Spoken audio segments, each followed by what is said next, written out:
हम भागवत सुनते हैं, सुनते ही रहते हैं, लेकिन भागवत सुनने का फल क्या है? नाम में रुचि, संकीर्तन में रुचि। यहां तक कहा गया है कि कलयुग की महिमा में सतयुग में 10 वर्ष तक दिन रात हरि नाम कीर्तन करें।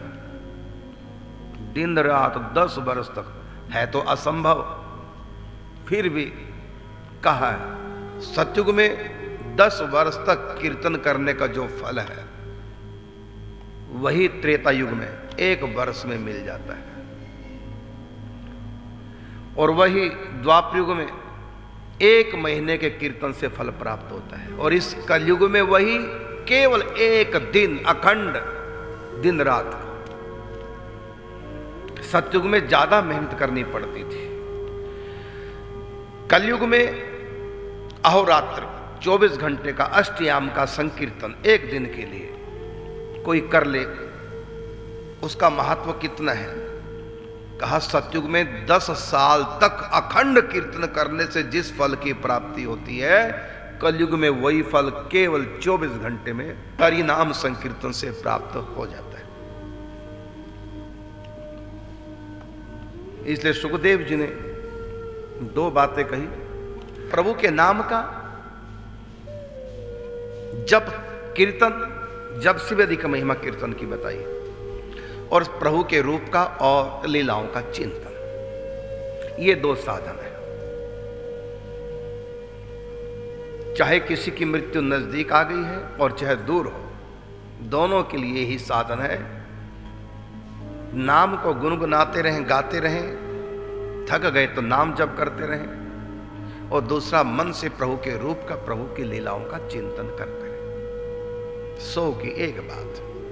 यही संपूर्ण भागवत कथा का सार है, और यही कराने के लिए राजा परीक्षित को भागवत कथा सुना रहे हैं। इस कथा में क्या है? भगवान की लीलाओं का चिंतन हो रहा है।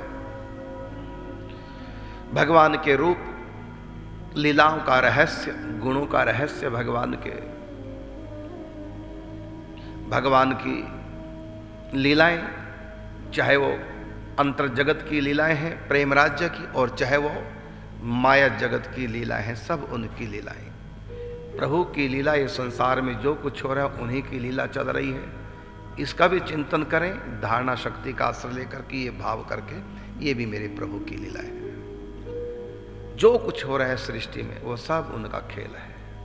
इस भाव से देखते रहो साक्षी बन करके, और जितना हो सके सबकी सेवा करते रहो। सब हम भी उनकी लीला के एक पात्र हैं। उस पात्र को अच्छी प्रकार से हम लीलाओं का मंचन करें, और ये बात समझ में आएगी तब जब हम प्रभु के नाम का जप कीर्तन और उनके रूप लीलाओं का ध्यान चिंतन करेंगे। तब सहज ही एक बात समझ में आ जाएगी। क्या? मैं शरीर नहीं आत्मा हूं और भगवान मेरा है। मैं आत्मा और भगवान मेरा, और सृष्टि में और सृष्टि के उस पार सब उनके खेल हो रहे हैं। फिर दुख नाम की कोई वस्तु नहीं रहेगी। माया में रहकर भी हम माया से परे हो जाएंगे।